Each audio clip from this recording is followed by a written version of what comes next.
In the blistering heat of the Arabian desert, where golden sand stretched endlessly under a cobalt sky, the towering gates of Al-Zahir Palace opened not for royalty or dignitaries, but for a girl in dusty sandals and borrowed clothes, a girl named Laila who had never stepped inside a marble hall, let alone been summoned by a billionaire prince. Word had spread like wildfire that Raif Al-Zahir, the notoriously private prince who'd built a global empire in tech and oil, had hired a village girl to work inside the inner chambers of the royal estate, and no one understood why. Whispers filled the palace. Some said it was charity, others believed it was guilt, but the truth was far more complicated. Laila had grown up in a forgotten village nestled at the edge of the desert, raised by a frail widow who whispered strange lullabies and warned her never to speak of the past, never to show the locket she kept hidden under her clothes, a locket now warm against her chest as she stepped onto the silk carpets of a world that shouldn't have been hers. The day she arrived, the palace was buzzing with preparations for the prince's annual gala, a gathering where royals, billionaires, and diplomats floated across candlelit terraces in gowns and tuxedos, sipping champagne under chandeliers imported from Vienna. Laila, meanwhile, was handed a tray of gold-rimmed goblets and sent to serve guests with a bowed head and quiet smile, her presence ignored or mocked by those who noticed she didn't belong. But Raif noticed.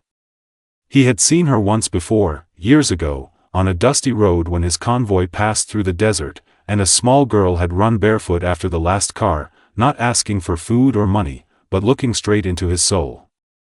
That memory haunted him, even now as he stood in his tailored tuxedo and caught sight of her across the ballroom, struggling to balance glasses and dodge heels.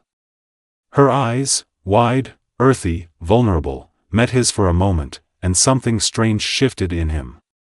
He didn't know yet that the locket she wore held the crest of a lost princess, or that her blood carried the same lineage as his. He only knew that when she turned away, a part of him wanted to follow. Behind the palace doors, not everyone was pleased. Raif's advisor warned him that charity hires lead to scandal, and the head maid muttered that Laila was too refined for a girl with no education.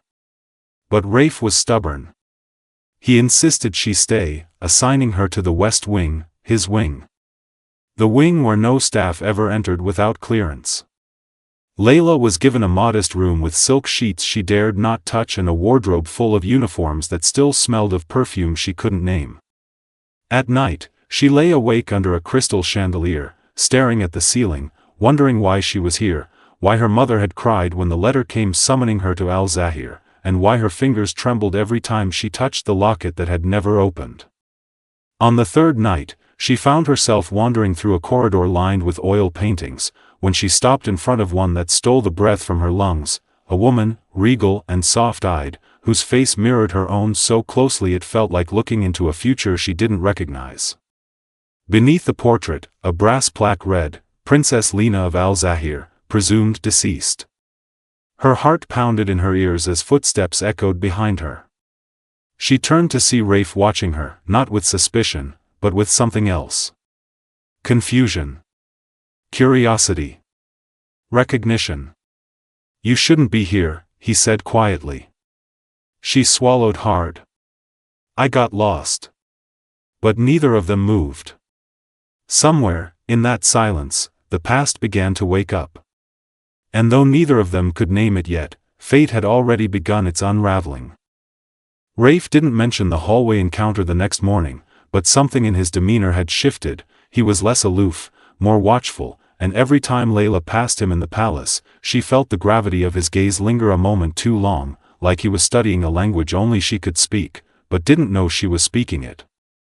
She tried to keep her head down, to perform the duties assigned to her, organizing books in the royal library, polishing glass cases, carrying water to the older maids, but everywhere she went, the walls seemed to whisper with suspicion. The staff whispered too. Amal, the head maid with her tightly wound chignon and sharpened tone, began assigning Laila the least desirable tasks, scrubbing mosaic floors by hand, cleaning the copper drain covers in the east bathhouse. Yet when Laila responded with quiet grace and meticulous precision, Amal only grew colder. It wasn't just that Laila was poor. There had been other poor girls brought into the palace. But Laila was different. She walked like someone who had once been told to stand straight. She spoke Arabic with the polished cadence of someone raised around diplomats, and once, when she heard two French guests struggling to communicate with a server during a lunch reception, she stepped forward and translated so fluidly that the guests assumed she was part of the royal protocol team. Raif, standing at the edge of the courtyard, had heard the exchange and narrowed his eyes. He didn't call her out. Instead, he asked one of his guards to quietly look into her village records. But there were gaps. Too many. No official school enrollment. No birth certificate. No hospital logs from the town she claimed. Just one name listed under her mother's gravestone, Yasmin bint Lina. The name itched in Raif's brain, like a memory he should have recognized but hadn't. That night, he walked into the royal archives, a restricted part of the palace even most advisors avoided, and found himself flipping through old books, grainy photos, estate journals from 2 decades ago. And there it was, a brief line in the estate's private death log: Princess Lina presumed lost with daughter, 2002. Search terminated. File sealed by royal decree. Raif stared at the page for a long time. The next day, when Laila entered the West Wing to deliver a stack of linens, she found the door to the private library unlocked for the first time. She hesitated, but something pulled her forward, curiosity, maybe, or fate pressing gently against her back. She stepped in, eyes wide, and stopped when she saw a glass display case on the far wall. Inside, a locket identical to hers, but cracked along the hinge. She reached into her blouse and pulled out her own, fingers trembling. Same etching. Same engraving. Her pulse skipped. Behind her, the door clicked shut.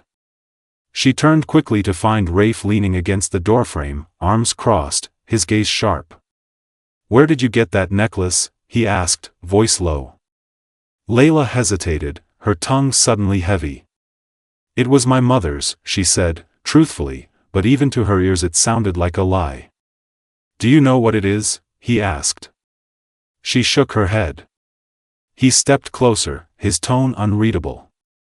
"That emblem belonged to Princess Lina, my father's second wife. She disappeared years ago, during a political attack.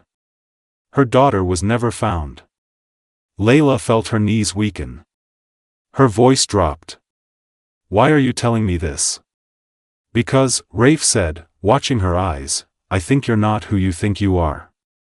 She couldn't sleep that night. She lay on her bed, staring at the ceiling, the locket clenched tight in her fist. She remembered her mother's stories, the bedtime lullabies in a dialect not spoken in their village, the old phrases she whispered like warnings: "Never show them who you are. Never open the locket. The past is dangerous." But now the past had come looking. And it wore a royal crest. Meanwhile, in another wing of the palace, a letter arrived for Raif's mother, Queen Samira, a letter written in hurried script, unsigned, with only one line: "The girl in your West Wing bears Lina's blood. Find her before someone else does." The queen stared at the words, her fingers tightening, and summoned the palace's legal advisor. "Bring me the sealed file," she said. "Now." Back in her room, Laila finally dared to open the locket. Inside was a tiny photograph of a woman she now recognized as the one from the portrait in the hall. And tucked behind the photo, barely legible, was a piece of paper with just 4 words: "If you find him, run." Her chest clenched. What had her mother been hiding? And who was she meant to run from? Raif? The queen? The cousin everyone whispered about in hushed tones? She felt her world tilting, unraveling. The next morning, the queen summoned her to the garden. Laila went, hands trembling, heart hammering. Samira was polite, graceful, and terrifying. She offered Laila tea, asked about her upbringing, and smiled at her answers, but something in her eyes said she already knew the truth. "You remind me of someone," the queen said, gently brushing imaginary dust from Laila's shoulder. "Someone who disappeared far too soon." Laila didn't know what to say. So she said nothing. But she knew now. They were circling her. Everyone knew. Or was starting to. And she didn't even know who she was yet. She only knew that whatever secrets this palace held, she was at the center of them. And the truth, whatever it was coming fast.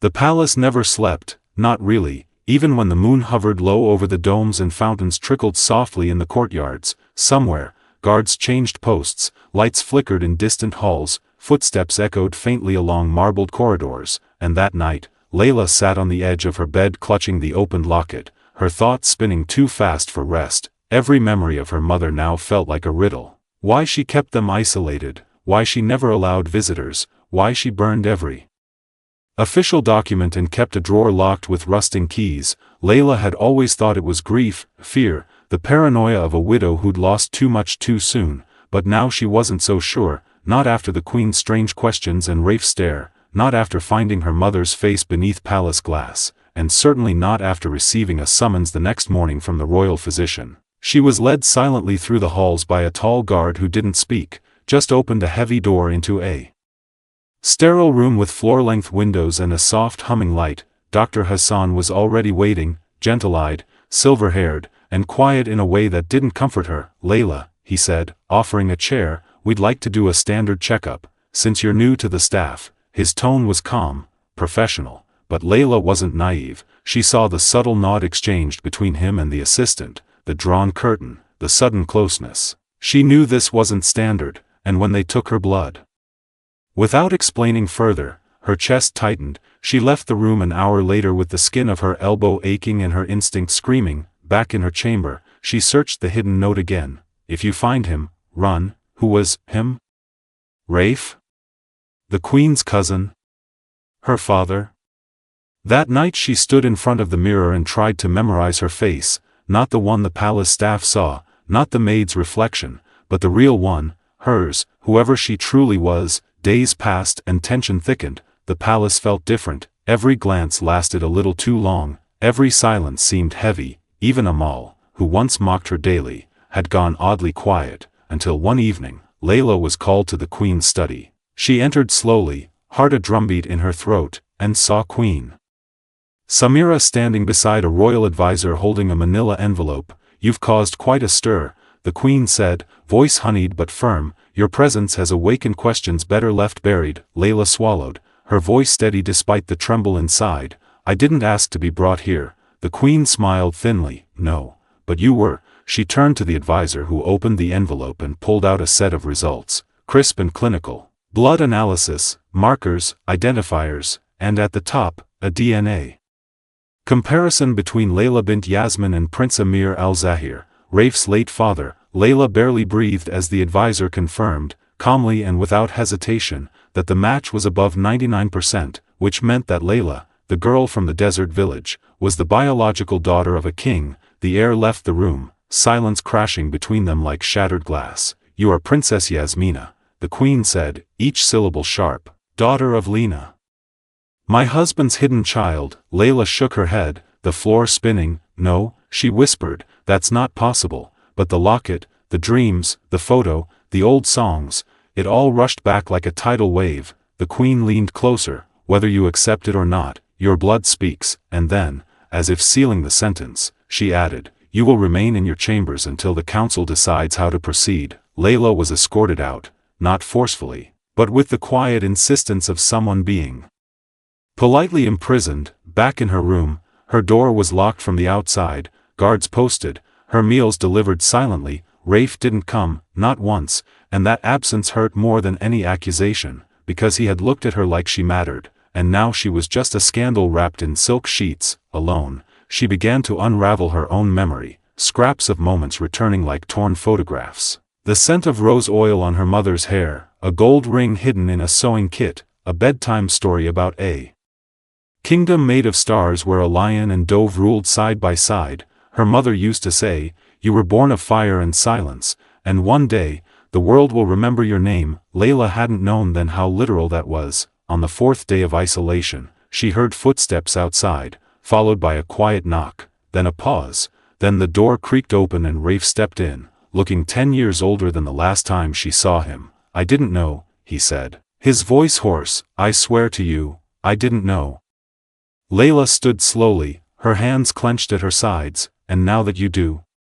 Raif exhaled, dragging a hand through his hair. Everything's changed, has it? She asked, or was I just easier to like when you thought I was no one? He flinched, as if slapped, then stepped forward. I'm not here to apologize for the blood we share, he said. I'm here because I need to know who did this to you, who kept you hidden, who stood to gain. She looked at him then, really looked, and saw not just the prince but the man behind the title. The questions in his eyes, the guilt in his shoulders, the storm brewing under his calm, and something inside her softened, just slightly. My mother protected me, she whispered, but I don't think she did it alone. Raif nodded once, solemn, then turned to leave but hesitated. You're not alone anymore, Laila, he said, then paused, correcting himself, Princess Yasmina, and the door clicked shut behind him, leaving her standing in a palace that suddenly felt more like a cage. And yet, somewhere deep in her ribs, a flicker of power stirred, because now she knew who she was, and that meant it was finally time to ask what she was going to do with it. The guards didn't speak to her after that, not even when they delivered trays of food or when she tried asking simple questions about her confinement, but something in the way they avoided her gaze made Laila, or Yasmina, as the queen had insisted, feel less like a prisoner and more like a ticking secret everyone was afraid might explode. 3 more days passed without any word, no visits from Raif, no letters, no calls, and the silence began to unravel her slowly, not in loud ways but in the small invisible cuts of being caged without clarity, without a voice. So on the 7th morning, when her door was left accidentally unlocked during a linen delivery, she didn't hesitate. She slipped into the corridor barefoot, heart hammering against her ribs like a warning, and walked fast but quiet toward the library wing, the one place in the palace where silence didn't feel suffocating, it felt sacred. The guards were rotating shift and no one stopped her. The massive wooden doors opened. With a quiet groan and the scent of old pages wrapped around her like a memory, she didn't know what she was looking for until she found herself standing in front of a heavy cabinet labeled Royal Bloodline Records, locked, of course, but the key, strangely, was already in the drawer beside it, almost as if someone had wanted her to open it, and she did, slowly, reverently, her fingers shaking as she pulled out a worn leather book titled Lineage of House Al-Zahir, Restricted Addendum. Her breath caught when she saw the first page, a hand-painted family tree, detailed in golden ink. Her finger traced Raif's name at the far edge, and then her own, Yasmina bint Lina, written faintly in the lower corner, beneath a faint stamp, status, presumed deceased, no confirmation. She blinked hard, tears stinging her eyes. Her name was here, buried in history, erased by bureaucracy, but real nonetheless. And then she saw something else. An adjoining document labeled Guardianship File #211A, inside was a contract, signed years ago by Queen Samira herself, authorizing a private arrangement to relocate and protect an unnamed child of royal blood. In the aftermath of the 2002 embassy fire, the name Yasmin had been assigned as the guardian, her mother's name, which meant the queen had known all along, maybe not everything, but enough to know Laila wasn't just a poor girl, enough to know that hiding her protected something, maybe someone. Laila stepped back, her chest tight with 1,000 unspoken questions, and nearly bumped into someone behind her. She spun around, and there stood Raif, jaw clenched, his gaze locked on the open drawer in her hand. How did you get in here? He asked, voice low but rough with tension. The door was open, she said, then added before he could respond, did you know the queen signed off on this? Raif stepped forward, eyes narrowing. I found out this morning, and you didn't come to tell me, she whispered, anger surfacing now, sharp and hot. I wasn't sure how, he admitted. Every time I open my mouth, I don't know if I'm speaking to the girl I met with a tray of glasses, or the heir to half this palace. Maybe I'm both, she snapped, and they stood there, the weight of 1,000 years of royalty pressing in around them. Raif looked at her then, not as a maid, not as a threat, but as a woman caught in the middle of a legacy she never asked for. You shouldn't be alone in this, he said, and something about the way he said it made her breath catch. But before she could respond, a voice interrupted from the doorway, elegant, cold, and familiar. She won't be. It was Queen Samira, standing tall in her navy gown, her presence as commanding as any king's, because I'm calling a council," she continued. "We will put the question of her legitimacy to vote, and let the royal court decide." Laila stared at her, stunned. "You knew," she whispered, "all these years?" Samira's eyes didn't soften. "I knew you existed, yes, but not where you were or who you'd become, until recently. Why hide me?"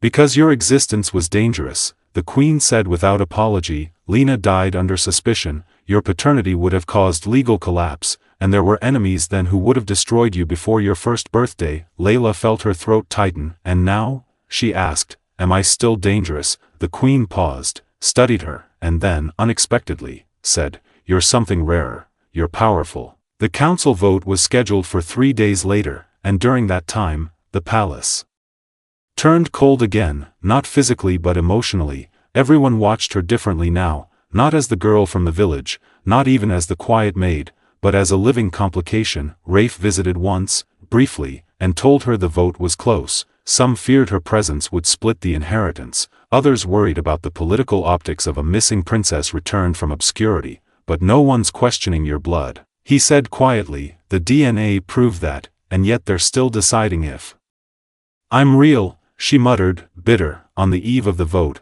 Laila couldn't sleep, so she wandered again, not through corridors but into the courtyard gardens, where the jasmine was in bloom and the stars hung low and sharp above the domes. She sat on a bench under the date palms and clutched the locket to her chest, wondering how many times her mother must have sat like this, silent and scared, waiting for a fate she couldn't control. And in that moment, a soft voice joined her. "She would have been proud of you." Laila turned to see one of the older guards, a man with a limp and kind eyes, who introduced himself as heiress. "I served your mother," he said, before everything changed. He told her about Lena, about her laughter, her rebellion, how she used to sneak out of protocol events just to ride horses at dawn, and how she always said if she ever had a daughter, she'd teach her to be brave even in the quietest ways. Laila cried then, not loud, but freely, and heiress stood and bowed before her, whispering, "No matter what they vote tomorrow, you are already royalty." And when dawn came,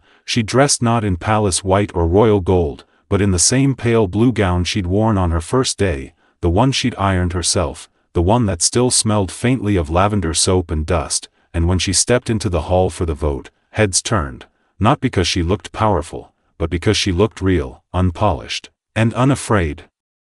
She stood at the threshold of the council chamber like a shadow brought to life. Laila, Yasmina, wearing the same faded blue dress that had once made her invisible among the palace elite, and now made her unforgettable, because while others wore tailored suits and flowing silks, she walked into that polished marble hall wrapped not in status but in truth, and it clung to her like armor, not loud but undeniable. The room was circular, lit by a dome of stained glass, each seat filled by a member of the royal court, old men with weathered faces and women with sharp eyes. The queen sat at the head of the crescent, her hands folded like she wasn't holding centuries of legacy between her fingers. Raif was there too, standing against the wall with arms crossed, his face unreadable but his gaze tethered to Laila like a lifeline. The lead advisor called the chamber to order, and the questioning began, not of her intentions, but of her origins, her legitimacy, her right to wear a name that had once been buried. The queen presented the documents,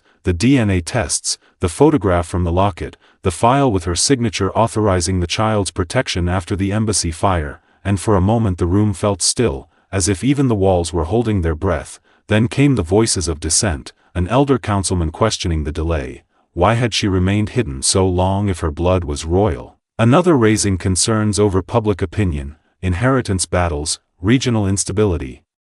The questions weren't cruel but they cut deep, peeling away layers Laila hadn't even realized she wore. She answered them with quiet force, explaining her mother's fear, the coded lullabies, the whispers of danger that shaped her childhood, and her voice didn't shake when she said, "I didn't ask for this, but I will not run from it." She didn't cry when they brought up her past as a maid, didn't flinch when someone mentioned her lack of formal education. Instead she lifted her chin and said, "I may not know how to quote royal law, but I know what honor means."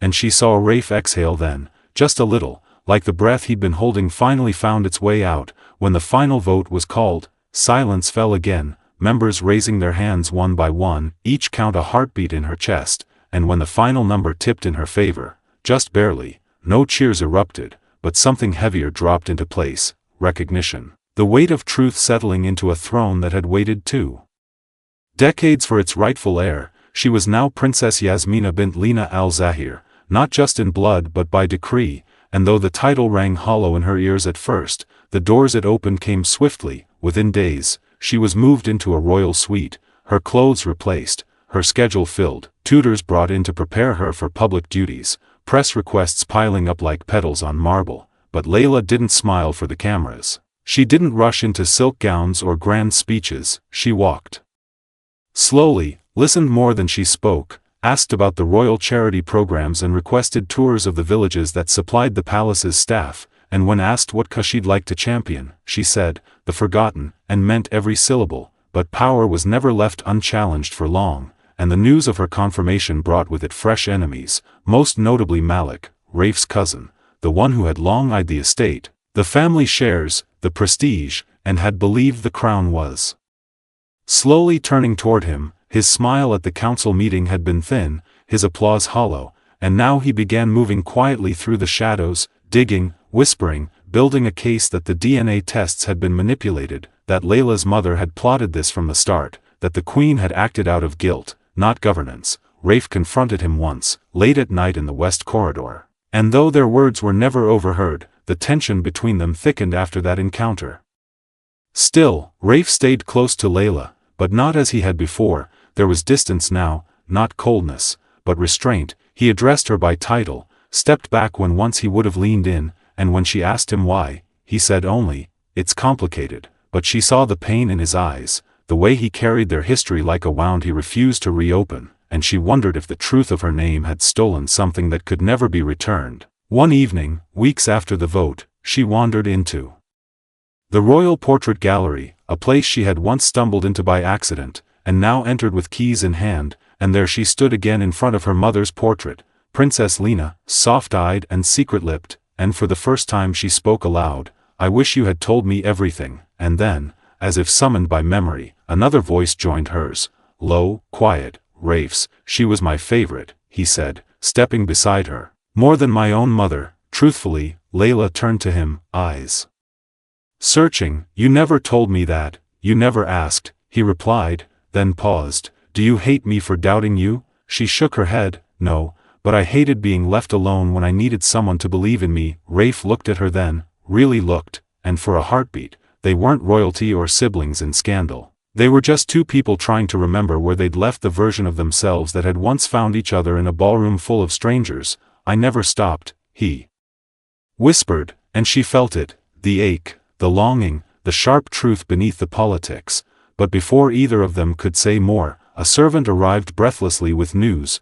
Queen Samira had collapsed in her quarters, the council was being called again, and a sealed document from the king's old vault had been found, a second will, one that named a mysterious beneficiary with no recorded identity, but whose initials matched the ones stitched into Layla's childhood shawl. And just like that, everything shifted again.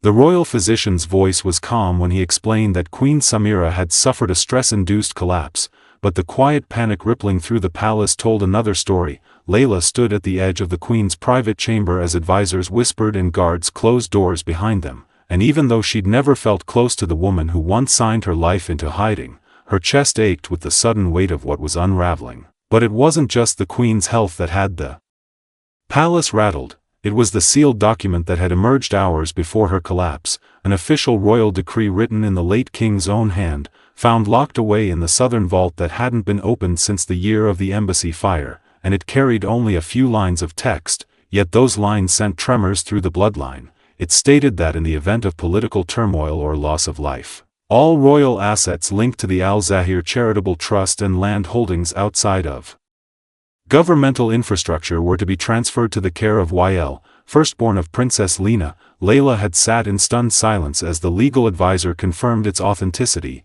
and when he looked up from the parchment with cautious reverence, he said the words that twisted the air around her. "Princess Yasmina is now the majority beneficiary of all privately held royal estate assets," and just like that, the girl who had once carried trays and tucked bed sheets was now, on paper, the owner.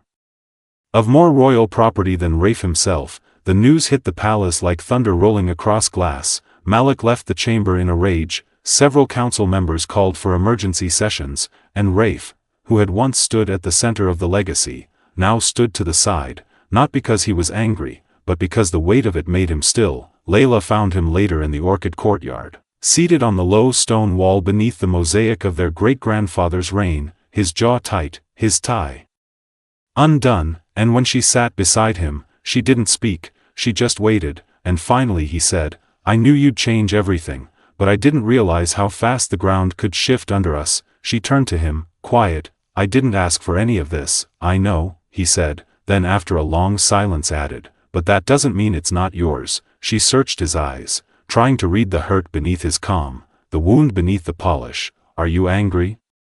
she asked, and he looked away for a moment. Before answering, "Not at you, just at how this place always makes the past echo louder than the future." She didn't respond, because she felt it too, that quiet ache of identities rewritten, of futures bent by secrets they never asked to carry. In the following days, Laila was pressured to appear before the press, to make formal statements, to attend public charity events wearing the family crest, but she declined them all, instead choosing to spend her time walking through the old quarters of the palace, speaking to long-serving staff, revisiting the kitchen where she first burned her hand on the brass kettle, and listening, always listening, to the whispers of a world that now saw her as both salvation and scandal. The queen slowly recovered but remained confined to her chamber, and in her absence, Malik began circling again, smoother this time, inviting foreign press to spin stories about instability within the royal estate, planting the idea that Laila was a symbol of broken protocol, not progress, and it worked. Within a week, 2 major partners pulled out of joint charity ventures, citing uncertainty in management, and the whispers turned into statements, statements into speculation, and soon it felt like the air around her was thinning, like she had been handed a kingdom made of glass and everyone around her was waiting to watch it shatter. Then came the letter, left on her desk without a seal, unsigned but written in bold ink, "You were never meant to rise. If you do not step down, you will not survive this place." It was a threat, cloaked in elegance, and Raif read it with a rage she hadn't seen in him since the night they argued in the library. "He's pushing too far," he said. "He thinks fear will make you disappear again." Laila folded the letter and slid it into her pocket. "It won't." Raif reached for her wrist, gently but firm. "Let me help you fight." She looked at him then, her voice soft.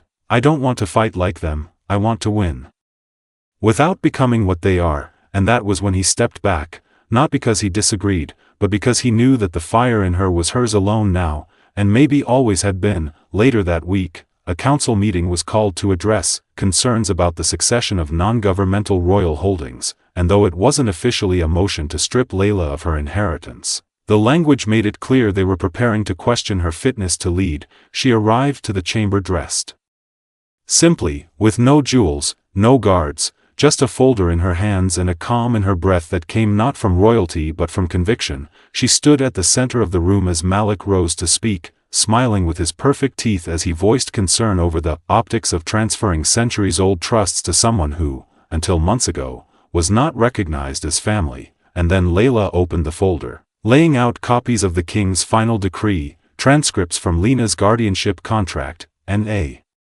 signed statement from the nurse who had helped deliver her in secret during the fire crisis of 2002, documents that not only confirmed her identity but exposed that the palace's own security chief had been involved in hiding the truth, a move orchestrated by Malik's father, now deceased. The room went silent, and Raif stood slowly, stepping forward for the first time. "I stand with her," he said simply, "and I won't allow our family's shame to become her burden." Malik's face turned to stone. And in that moment, Laila realized something. She didn't need to win by crushing him, she needed to win by surviving him, by outlasting his schemes, and building something from the ashes he left behind. When the meeting ended, the council ruled in her favor unanimously, and that night, Raif found her standing on the balcony of her suite, the wind curling strands of her hair around her cheeks. "You've changed everything," he said, stepping beside her, and she smiled, quiet but full. "No, I just remembered who I was." But they both knew the truth ran deeper, because what had begun as a poor maid in a borrowed dress had now become the hidden daughter of a kingdom, and her story was no longer about being discovered, it was about deciding what to become. Power, Laila had learned, was never a crown you wore, it was a weight you carried, and now that weight followed her like a second shadow through the palace halls. It trailed behind every bowed head and every half-smile from staff who once ignored her but now rose when she entered a room, yet with every layer of respect came a deeper layer of isolation, because no one quite knew what to call her anymore, not truly a queen, not just a princess, too graceful for a pawn, too unpredictable for a figurehead, and perhaps most threatening of all, she was beloved by the people beyond the palace walls. Word of her appointment as the new chair of the Royal Women's Development Council had sparked unexpected celebration across local towns, where girls with worn sandals and hopeful eyes now looked at her like a mirror for something greater, and that terrified the old guard more than any will or blood test ever could. Malik, stripped of influence but not yet fully out of reach, began playing a quieter game now, not with councils or legalities, but with rumor and seduction. And when a foreign duchess arrived unannounced under the pretext of forming a trade alliance, one who just happened to be a woman Raif had once courted years ago, it didn't take long before the press latched onto them like a match waiting to be lit. Photos of them dining on the palace balcony surfaced, headlines spun fantasies of rekindled romance. And Laila felt the shift the way one feels a bruise bloom, slow, unwanted, undeniable. She didn't ask Raif about it at first, didn't want to seem petty or shaken, but the silence between them grew colder, wider, and when he finally did come to her, it wasn't with apologies or clarity, it was with distance in his voice and duty in his posture. "She's here for diplomacy," he said flatly. "It's nothing more." "Then why does it feel like I've been erased?" Laila asked quietly, and Raif flinched because it was true. He had been retreating, not because he stopped caring, but because caring had started to feel dangerous. They were both royal now, both under the microscope, and any affection between them could be twisted into scandal or shame, especially now that her name was linked to a fortune the entire nation was still adjusting to. And so Raif, in trying to protect her, had chosen silence, not realizing that silence was the wound that always lingered longest. Meanwhile, the Duchess, glamorous, sharp-tongued, camera-trained, began inserting herself into more royal initiatives, often speaking on behalf of the palace despite not holding any title, and her comments dripped with mockery veiled in charm. Once, at a gala dinner, she leaned across the table and said, just loud enough for Laila to hear, "You've risen impressively. Though I suppose maids do have the advantage of observing royalty up close." Raif heard it, everyone did, but he said nothing, and Laila, who had once washed the corners of this very room with bare hands, smiled without blinking and replied, "Observation teaches grace. Inheritance only teaches entitlement." The Duchess didn't speak to her again that night, but the damage was done. Laila returned to her room that evening and stood in front of her mirror, not to adjust her makeup or jewelry, but to remind herself she existed, that the girl her mother raised in shadows had grown into someone who could face a room full of wolves and still speak softly without shaking. And when she finally allowed herself to cry, it wasn't for the Duchess or the titles or the fortune, it was for the quiet between her and Raif, for the version of him who used to find her in the corridors just to say something kind, for the way he used to look at her like she was a future, not a threat, but if he wouldn't speak, she would act. And the next day she requested an audience with the Queen, who had only just begun attending meetings again in a limited capacity. Queen Samira, paler than before but still elegant, listened as Laila requested permission to begin a new initiative, one that would open palace resources to educate and employ girls from villages across the region, not as charity, but as long-term investment. The Queen studied her for a long moment, then said, "You remind me of Lena more every day." Layla's throat tightened, but she only nodded. She believed legacies should be earned. The Queen's gaze softened then, just slightly. "You've earned more in months than others have in lifetimes." And just like that, the approval was signed, the program launched, and the first village visit was scheduled, not for photo ops or press coverage, but for real work, hands-on training, mentoring sessions, resource grants. And when Laila arrived in the small dusty town of Al-Faya, wearing linen pants and a loose scarf, not one piece of jewelry on her, the people didn't kneel or bow, they opened their doors, offered her flatbread and laughter, and showed her what power looked like when it was met with trust. She spent 3 days there, sleeping on a thin mattress beside the community center, washing her own dishes, meeting young girls who asked her what books she read and what it felt like to touch marble, and when one small child with wide eyes and crooked teeth whispered, "Did you always know you were royal?" Laila crouched down, looked her in the eye, and said, "No, but I always knew I wasn't nothing." When she returned to the palace, Raif was waiting at the gate, no guards, no suit, just his old leather watch and a tiredness that looked like guilt. "I read your speech," he said, "the one you gave to the village council. I didn't know anyone was recording," she replied. "They were," he said, then paused. "I was wrong. To pull away. To let someone like her stand between us. You didn't let her." Laila said, "You chose silence." He stepped closer, "And now I'm choosing not to." The air between them snapped taut, not with anger but with years of unsaid things, and for a second it felt like the garden again, like the library, like the moment she stood shaking in front of a portrait that looked too much like home. "You still want this?" he asked, voice hoarse, and she looked at him, not the prince, not the diplomat, but the boy she once caught staring across the ballroom as if the world had tilted. "Only if we build it differently this time," she said, and he nodded, not as a prince, not as a man asking forgiveness, but as someone who had finally remembered how to stay, and somewhere beyond the walls, in the village where the wind still carried the scent of spice and hope, a girl pinned a printout of Princess Yasmina's photo to her wall and whispered, "She came from nothing, maybe I can too." Love, real love, Laila realized, didn't need grand declarations or glittering rings. It needed presence, consistency, the kind that showed up even after silence and stayed when things turned complicated. And after that night at the palace gates when Raif finally stopped hiding behind his crown and faced her as the man who had once studied her with quiet awe, something in both of them softened, not instantly, not dramatically, but like thawing snow giving way to spring. It began with small things.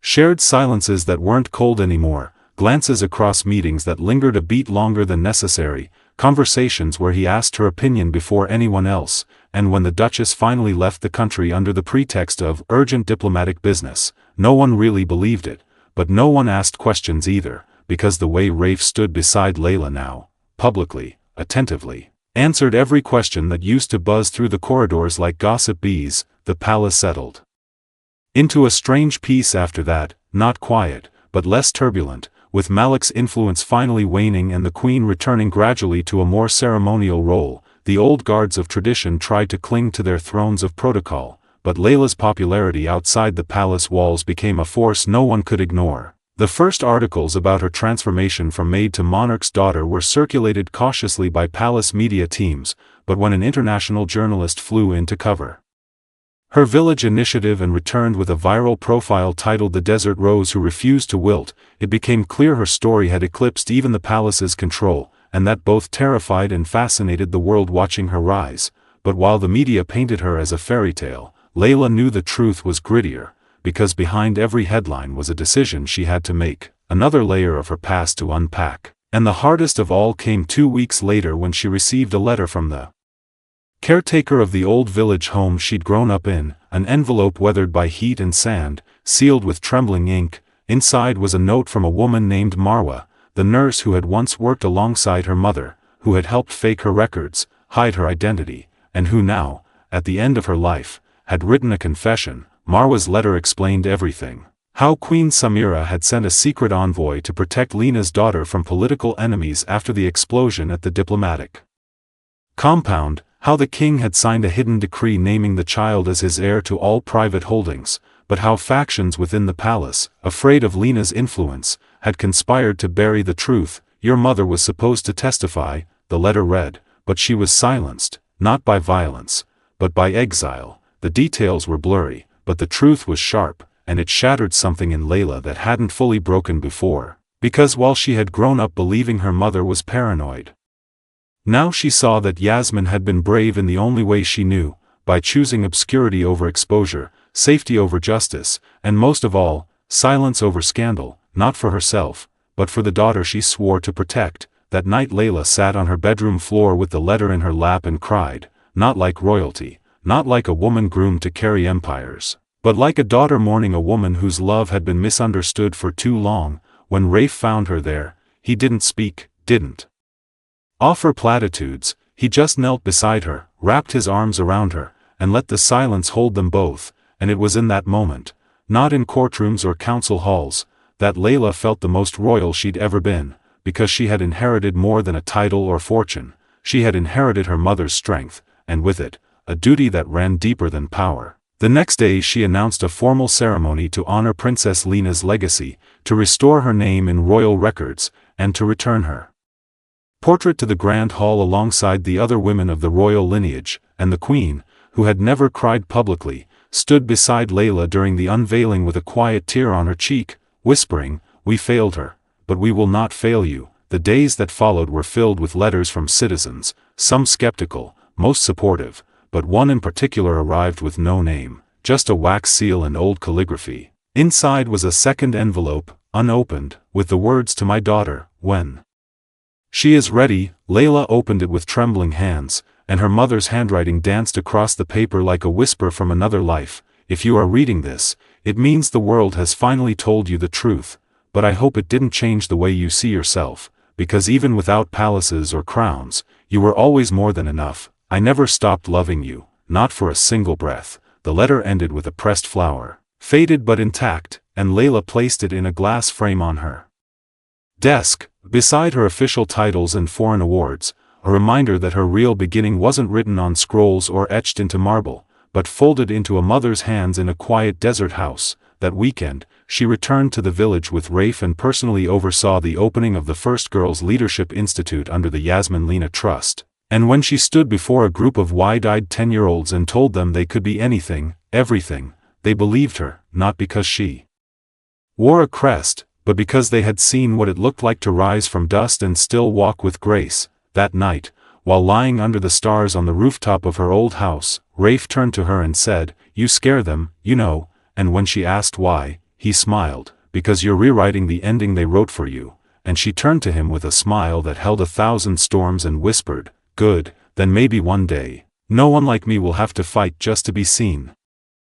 Power no longer intimidated Laila. It was familiarity that unsettled her now, the way some palace faces smiled too quickly, the way every gesture was watched, mirrored, recorded as if she were both monarch and myth. But in the quiet spaces between ribbon cuttings and council votes, she still found herself haunted by the question she could never quite silence. What would her life have been if her mother had never left the palace? If there had been no fire, no nurse, no exile, would she have grown up in silk instead of linen, in palaces instead of prayer rooms? Would she have ever met Raif without first being invisible in her own story? And did it matter anymore when everything she'd become came from the fire, not the fabric? She held on to that question as she walked into a new storm, one she didn't see coming until it was already whispering beneath the polished surface of palace life. It started as murmurs, first in foreign newspapers, then inside private chambers, about improprieties in the inheritance transfer, forged signatures, altered dates, whispers that perhaps her claim wasn't as airtight as the council had accepted. Malik, though publicly silent, had vanished from the palace 2 months earlier, and now his name surfaced in investigative reports overseas, traced to anonymous property sales, accounts tied to bribed advisors, and more disturbingly, a private firm known for falsifying official documents. Laila called an emergency meeting with Raif and the Queen, and by nightfall, they had discovered that someone had submitted an alternate version of the king's final will to a foreign court, attempting to invalidate her claim and transfer her inherited estate into an anonymous holding company. It was bold, dangerous, and perfectly timed, because Laila had just signed a major development partnership tied to the very lands being contested, which meant the deal could collapse if her legitimacy was undermined, and with it, her village initiative, foreign trust, and the Women's Employment Council would all be frozen under legal review. The palace entered lockdown, the legal team scrambled, and Laila, once again, found herself at the center of a war she didn't start. Raif stood beside her, but she saw the worry in his face now turn inward, not just for her, but for the system around them that had always protected legacy more than truth. "They're trying to bleed your name quietly," he told her one evening, pacing the royal strategy room, "not through scandal. Through doubt." Drip by drip, Laila sat still, her hand resting on her mother's letter, the framed one, and whispered, "Then I'll drown them in proof." She didn't wait for permission. She flew to Geneva within 48 hours, alone, carrying every piece of documentation, every affidavit, every court-approved transcript linked to her lineage, and presented them personally to the Global Financial Committee that regulated foreign property ties to hereditary transfers. She walked into a room full of men in suits who looked at her with polite dismissal until she placed the original handwritten will on the table beside a notarized video recording of the king's trusted scribe confirming the document under oath before his passing. The shift in the room was immediate, and when she left, they didn't stand, but they watched her go the way one watches a storm cross the horizon. When she returned home, the first thing she did wasn't attend a gala or address the press, it was walk barefoot into her old room, the one she had stayed in when she was still staff,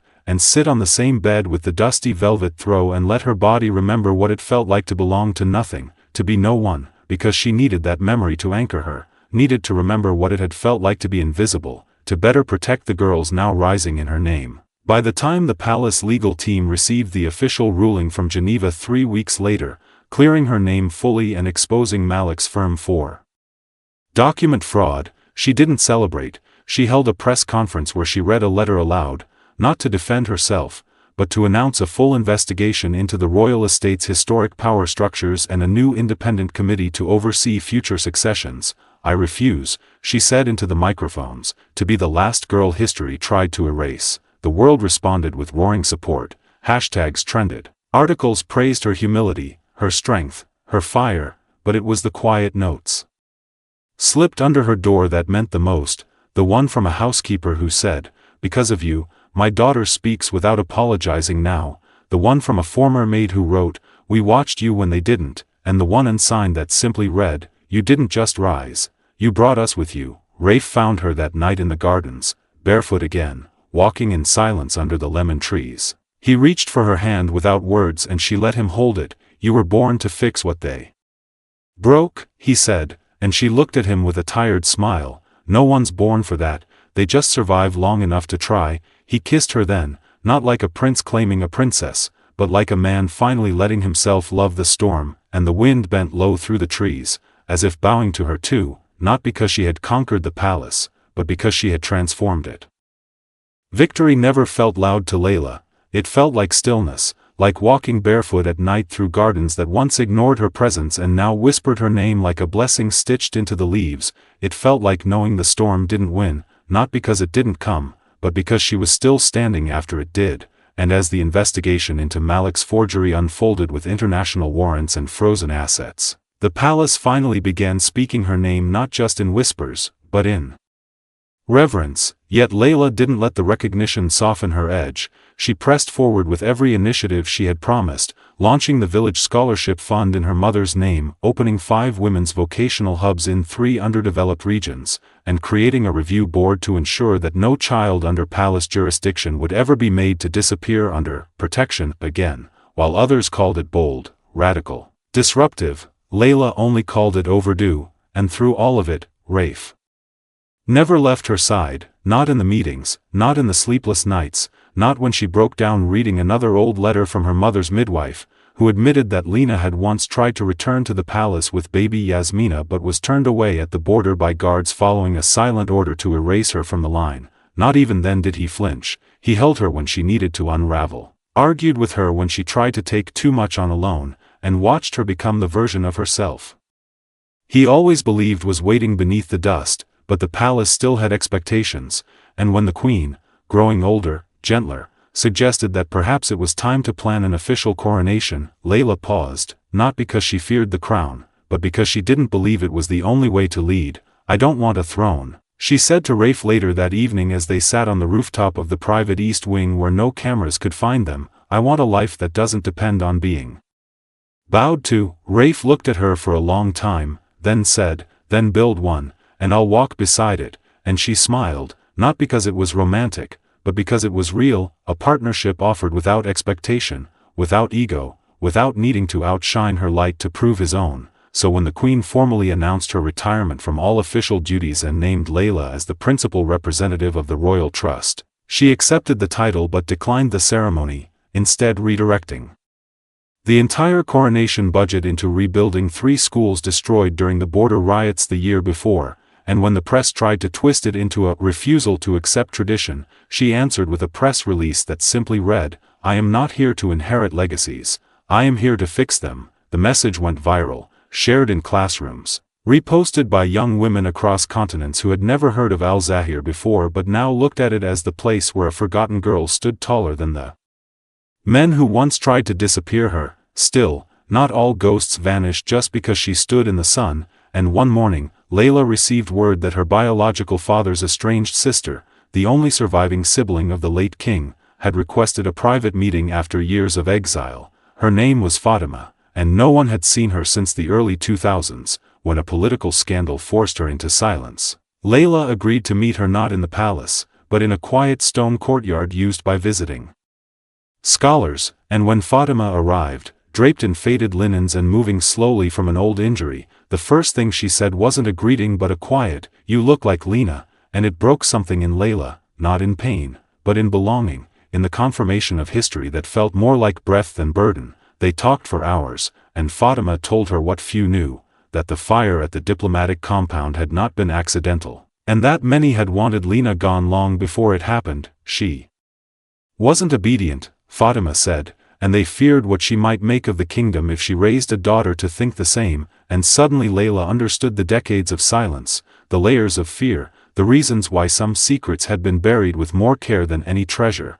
When she returned to the palace that evening, she walked straight into the archives and requested a full declassification of all sealed files from the Lena era. And while the council pushed back, Raif backed her, and so did the queen, and within weeks, the first files were released: letters, contracts, security footage, all confirming what Laila already felt in her bones, that her mother hadn't just been erased, she'd been strategically silenced, but not anymore, because now her daughter had a name the world couldn't ignore, and the platform to make sure her mother's memory was no longer a footnote, but a foundation. The unveiling of the Princess Lena archive became a national event, not because it was dramatic, but because it was sacred. And when Laila gave her speech that day in front of the new museum entrance, she didn't wear diamonds or robes, she wore her mother's scarf, still faintly scented of rose oil, and she ended her speech with a single line: "May no daughter ever again need to be hidden to survive her legacy." The applause was thunderous, but it was the silence afterward that stayed with her, the kind of stillness that says, "We heard you, we believe you, we will not forget." And that night, as she and Raif walked together through the royal rose gardens, past the very marble where she once knelt as a maid trying to wipe away footprints that never belonged to her, she looked up at him and said, "This place doesn't feel like a prison anymore." And he smiled, brushing her knuckles gently. "That's because you broke the walls." And somewhere beyond the garden, in another town, in another life, a girl whispered her name like a compass, not to become a princess, but to remember she could rewrite her story too. The walls she'd broken didn't just fall inside the palace, they echoed far beyond, into classrooms where girls once silenced by poverty now wrote essays titled "If Laila Could, So Can I," into boardrooms where men who once dismissed her now paused when they spoke her name, into streets where vendors smiled wider when they passed her photo pinned on alley walls, not because of her titles but because they remembered the day she walked into their village and listened, truly listened, and back inside Al-Zahir, the palace that once caged her had transformed into something closer to a living organism, one she'd breathed life back into not by rewriting laws but by quietly shifting the very soul of it, one voice, one room, one truth at a time. But legacies, even rebuilt, were fragile things, and as the whispers of Laila's reform reached foreign ears, they triggered new waves of attention, not all of it kind. Invitations poured in from royal families across Europe, political groups hoping to align with her rising influence, foundations offering awards she hadn't applied for, and though the praise came sweet, it came with hooks, expectations, alliances, subtle demands disguised as admiration. And Laila, wiser now, accepted some and refused many, choosing only what aligned with the girl her mother raised, not the princess the palace tried to craft. It was in one of those invitations, a royal conference in Spain, that she encountered a moment she hadn't anticipated. The keynote speaker was a man named Tariq, head of a Middle Eastern sustainability empire, sharp, charismatic, and strikingly familiar, not in face, but in essence, the way he carried the room without dominating it, the way he listened before speaking, reminded her of Raif, only louder, more political, and as the panel ended, he approached her with a smile that was respectful but curious. "You're not what I expected," he said. And she smiled. "Good." They spoke briefly, harmless, polite, but that night, his words haunted her, not because they were romantic, but because they made her realize how far she'd drifted from personal clarity in recent months. Her entire identity had become service, memory, restoration, and somewhere in that whirlwind, she'd forgotten to ask herself what she still wanted, not just for others, but for her. And when she returned home, the palace felt heavier than before, not because it had changed, but because she had, and the woman who once begged for a place in its halls now needed room to breathe beyond them. Raif saw it in her before she even spoke it. They were sitting in the private orchard, just after dawn, when he asked, "Are you still choosing this?" And she didn't answer at first, just stared at the horizon, where the sun was peeling open the clouds, soft and slow, then finally said, "I'm not sure." Raif didn't panic, didn't flinch, just nodded. "Then let's find out." And that's how they agreed to take space. Not out of anger or distance, but out of deep respect for what they'd both carried, because love, real love, sometimes meant letting each other grow separately without fearing the silence in between. And so Laila, now known internationally as Princess Yasmina of Al-Zahir, stepped away from palace life temporarily, not in scandal, but with purpose, traveling not as royalty but as a private citizen, enrolling in a temporary global fellowship on ethical leadership in Cape Town. And for the first time in years, she moved through streets where no one recognized her, where she could order coffee without cameras, sit under trees without whispers,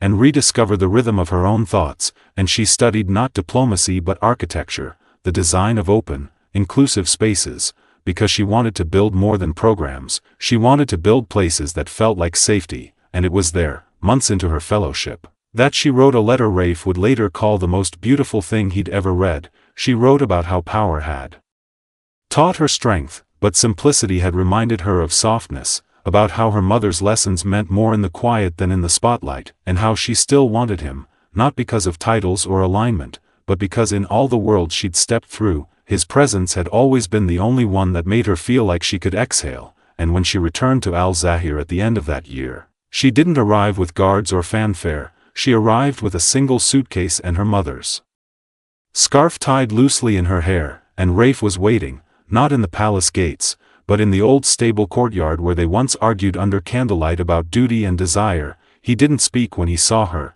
just pulled her into a long embrace and whispered, "I waited," and she pressed her forehead to his and whispered back, "I know." The wedding wasn't immediate, not because of politics, but because they both wanted to build something before naming it, so they lived simply for a while, just two people in a quiet villa on the edge of the capital, walking barefoot through gardens, planning centers for orphans and single mothers, mentoring together, holding hands under fruit trees, slowly reimagining what royalty could look like. And the palace didn't crumble without her. It adapted, slowly, learning that crowns didn't always need to glitter if they were carried with intention. And when they did finally marry, it wasn't in gold halls but under olive trees with only 20 guests, no crowns, no press, only truth, and a vow whispered between two people who had seen each other through every storm. And as they danced barefoot under lanterns, the world still spun loud beyond those walls, but inside them, Laila finally felt the kind of peace her mother once dreamed aloud in lullabies,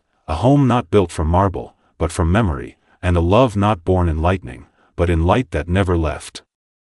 There was something sacred about slowness, Laila discovered, in a world that once spun her like a rumor on fire. Now she moved through her days with the deliberate grace of someone who had fought for every breath of peace. Mornings began without urgency, tea brewed slowly, letters handwritten rather than typed, long walks with Raif through old courtyards now blooming again because no one feared walking softly anymore. She had stepped away from the crown, but not from purpose, and in that distance, she'd found clarity, the kind that doesn't come in palaces or panels, but in barefoot evenings and children's laughter echoing through community gardens they'd helped build on land once reserved for royals only. And as her presence faded from the headlines, something even more powerful took root, legacy, not as a title, but as action that spoke louder in silence than in ceremony. Still, the world never quite forgot her, and sometimes it came knocking again, like the letter that arrived From the Royal International Peace Council, offering her the Global Reform Award for her work on dismantling inherited inequality. Raif read it before she did and smiled quietly. "You're still rewriting the rules without meaning to," he said,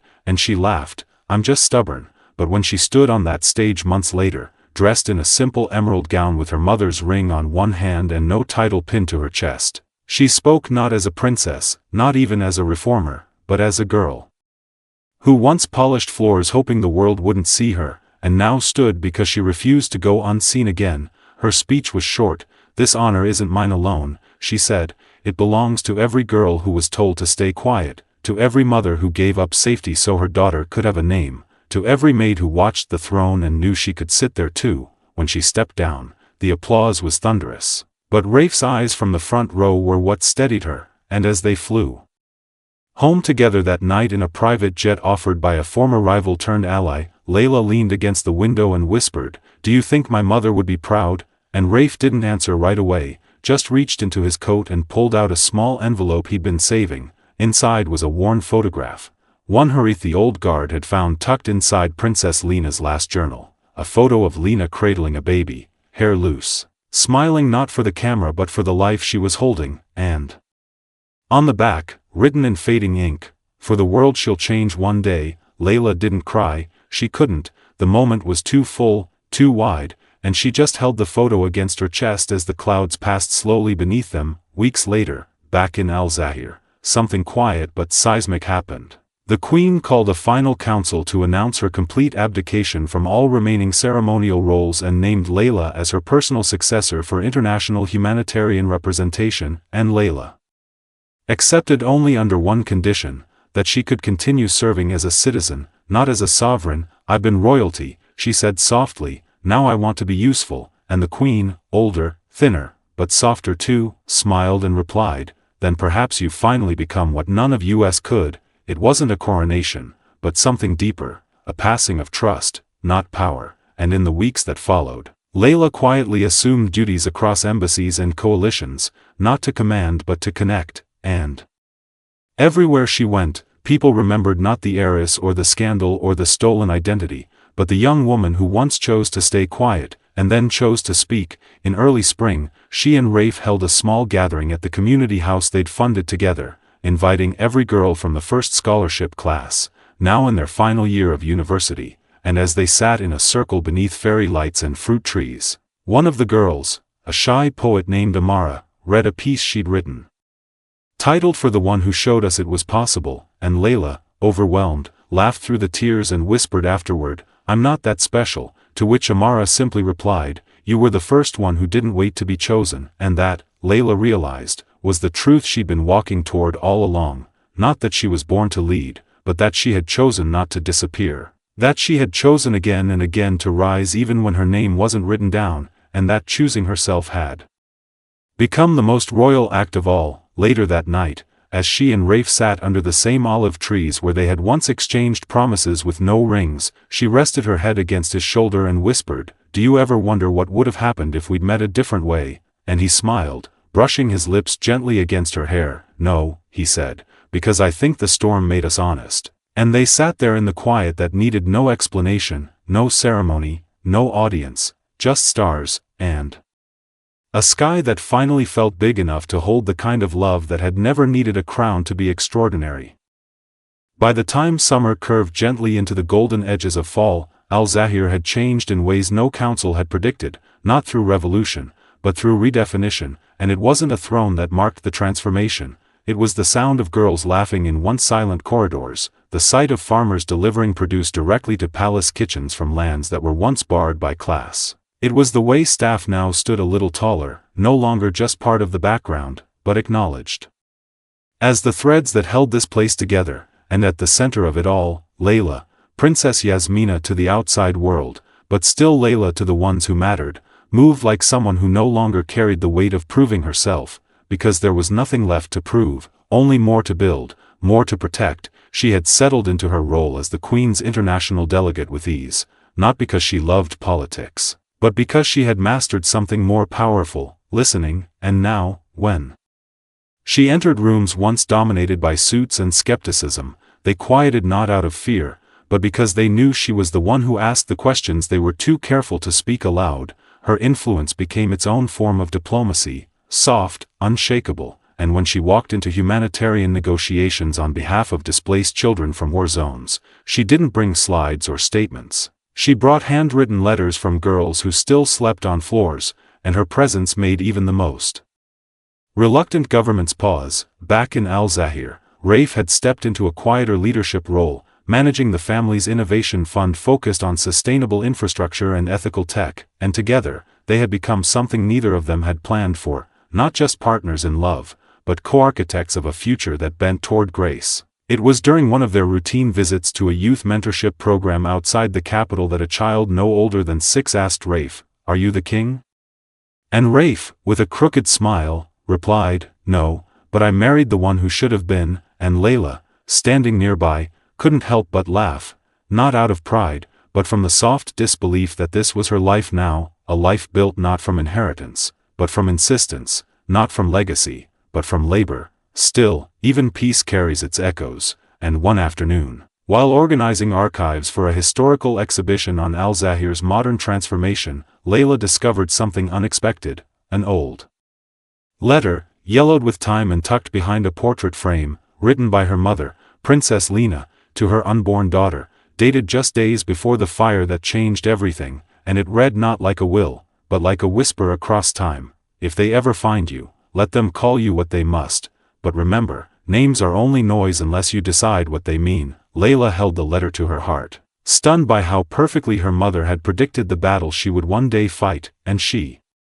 decided then to include the letter in the final room of the exhibit, displayed not under glass, but in the open, beside a mirror, so every girl who read it could see her own reflection as part of the story. And when the exhibition finally opened, lines stretched around the palace gates, not for a coronation, not for jewels, but to see the story of the girl who had once been hidden and now stood not above, but among, the people she served. And it was there, during that week, that something happened no one expected. An elderly woman, veiled and quiet, approached Laila with trembling hands and whispered, "I was there the night you were born." Her name was Safia, a midwife long thought missing, and what she carried was more than memory, it was proof, a signed affidavit from the king, handed to her that night in panic, instructing her to protect the child at all costs, and attached to it was a small velvet pouch with a ring, Lina's wedding band, the one everyone believed had burned in the embassy fire. Safia had kept it hidden for over 2 decades, moving from town to town,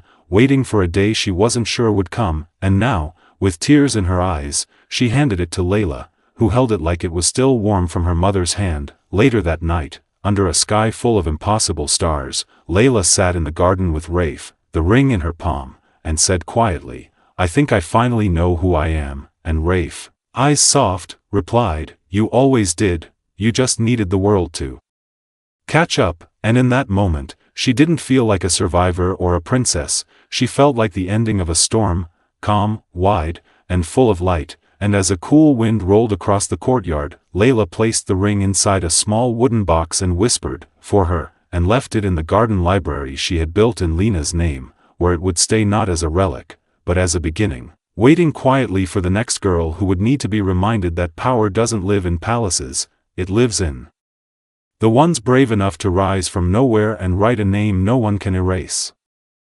The garden library became more than just a building, it became a quiet revolution, a sacred space where history was rewritten in the hands of young girls who once believed their voices were too small, too rural, too invisible to matter, and now came to sit beneath olive trees with open notebooks and wide futures, and each time one of them reached for a book from the shelf where Lina's ring was hidden behind glass, they unknowingly touched a thread of a story that had once almost disappeared but chose to live instead. And though Laila never announced the ring's presence to the public, word still spread quietly, like sacred knowledge passed from one girl to another. "Did you know the princess's mother wore this? Did you know she kept it for us?" And that's how legacy bloomed, not through spectacle, but through shared whispers of courage. And in the months that followed, Laila's quiet power deepened. Her presence no longer something the palace contained but something it honored. Even the oldest council members who once voted against her now deferred to her in critical decisions, not because they were forced, but because she had earned their trust in ways no bloodline ever could. and Raif, ever steady beside her, joked once during a meeting, "If she ever runs for office, I'll be her assistant," to which the room laughed, but everyone silently knew, she could, if she wanted, but she didn't, because she'd already built more than most nations did with full government support, and it wasn't about leading anymore, it was about lasting. Her programs began replicating globally, adapted in other countries by women who'd once sat in back rows, her speeches translated into languages she couldn't speak but whose pain she understood, and still, through all the movement, Laila stayed grounded in the life they'd chosen together, a home just outside the capital, where she and Raif lived with a rhythm that had nothing to do with royalty, and everything to do with presence. They cooked together, argued over spice levels, read poetry to each other on slow Sunday mornings, and spent hours in silence without needing to fill it, and then, just as the leaves began to fall in Al-Zahir, something changed, something small but seismic, a moment marked not by press or declarations, but by 2 lines on a simple white stick. Laila stared at it in their bathroom, barefoot, heart pounding not from fear but from awe. And when Raif found her standing there, unmoving, he stepped forward, gently took the test from her hand, and when his eyes met hers, he didn't say anything clever, he just said, "You're going to be incredible," and she, stunned by how right it felt, whispered, "She'll never have to question who she is," and it wasn't hope, it was a vow. Pregnancy softened her pace but not her fire, and the palace, once cold to her presence, now wrapped around her like an old silk cloak, warm and protective. The queen visited often, quieter now, offering gentle advice and telling stories about the king that no books had recorded. Raif made her tea every night with honey, and old Harith the guard appointed himself her unofficial shadow, following her discreetly at events and once threatening a visiting dignitary who made a comment about her past. "Careful," he'd said without blinking, "she survived more than you'll ever understand." And when the baby arrived, screaming, healthy, and perfect, on a windy afternoon with jasmine blooming just outside the window, they named her Lina Yasmin, and the nurses wept, not out of obligation, but because they knew what that name meant, what it carried, who it honored. And that night, when Raif held their daughter against his chest and looked at Laila with tears on his cheeks, he said, "She's not just yours, she's hers too." And Laila, exhausted and glowing, reached over and placed the framed photo of her mother on the nightstand so her daughter's first dreams would be guarded by the woman who gave everything for her to exist.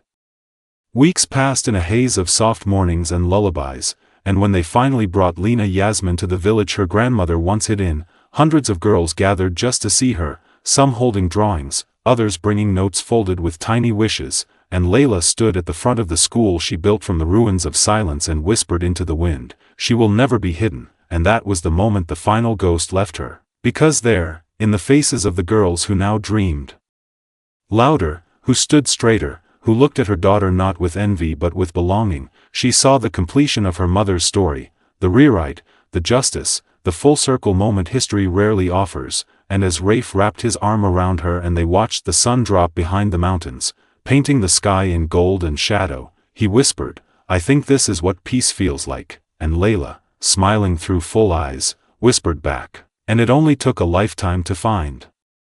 Time did not slow for them, it moved, as it always had, but now it moved differently, not like a storm chasing them through corridors of secrecy and shadows, but like a soft current beneath their feet, guiding them forward with steadier breath. And as little Lina Yasmin grew, toddling through the very palace gardens where her mother once walked as a girl with a hidden name, Laila watched her daughter with a quiet reverence, not for the royal blood in her veins, but for the unburdened way she laughed, free, seen, claimed, her hands sticky with figs and her curls bouncing like sunlight. And sometimes, in the quiet hours before dawn, Laila would sit in that same garden library, one hand resting on the ring she still kept behind glass, and think about how many women it took to build this peace, their scars, their sacrifices, the silences they carried so their daughters wouldn't have to. And she promised herself again that nothing built on pain would be buried, not as long as she breathed, not as long as there were still girls in the world waiting for someone to say, "I see you." She kept working, not with the fever of survival, but with the grace of purpose, mentoring, funding, protecting, and learning too, always learning. and as her international foundation expanded quietly across continents, as Raif's innovation projects transformed old infrastructures into green sanctuaries. They never sought the spotlight, they simply let their work echo where noise had once drowned truth. And when people asked them how they endured, how they lasted after years of transformation, Laila always smiled and said, "We didn't survive by running, we survived by staying." Years passed, not in headlines, but in footprints, her daughters, pressed into palace stone during her first steps, in new recruits trained through her programs who went on to become advisors, teachers, protectors, in old staff who now led departments that once ignored them, and in every single girl who whispered her name, not because of a crown, but because it meant they were allowed to imagine themselves powerful too. Eventually, Raif took her back to that village where it all began, where she once polished floors, where she once lay awake wondering who she was, and now, she walked into the square with her daughter on one side and her husband on the other, and the people didn't bow, they clapped, slow, loud, hearts first, because they had seen her story unfold like a miracle that refused to end. And one little girl, maybe 7, ran up to her and said, "You made them believe in us," and Laila knelt down, met the girl's wide brown eyes, and replied, "You were always worth believing in." That night, back at home, she tucked Lena Yasmin into bed with the same lullaby her mother once sang, a lullaby without words, just breath and safety. And afterward, she stood on the balcony as stars bloomed above the city, the palace in the distance no longer a place of ghosts, but of light. And Raif joined her, wrapping a blanket around her shoulders, the silence between them deep and full, and he said, "You know, we'll never really know how many lives you changed." And she smiled, leaning into him, "Maybe that's the point, because some stories aren't meant to be measured, they're meant to be lived, to ripple, to plant seeds in places we'll never see bloom." And as the wind carried her mother's scent again, rose and something unnameable, she closed her eyes and breathed it in, whispering, "I'm still yours," not from grief, but from gratitude. And in the distance, bells rang softly from the palace tower, not as summons, but as song. And so ends the story of the girl who was hidden, the girl who rose, the woman who rewrote history not with vengeance but with vision, not with gold but with grace. And if you listened closely, beneath every choice, every silence, every revolution of hers, you could still hear the heartbeat of her promise. You don't have to be chosen to matter, you only have to choose yourself. I hope you enjoyed today's story. Subscribe to the channel so you don't miss more stories like this. Leave a like and comment below what you thought of the story. See you in the next video.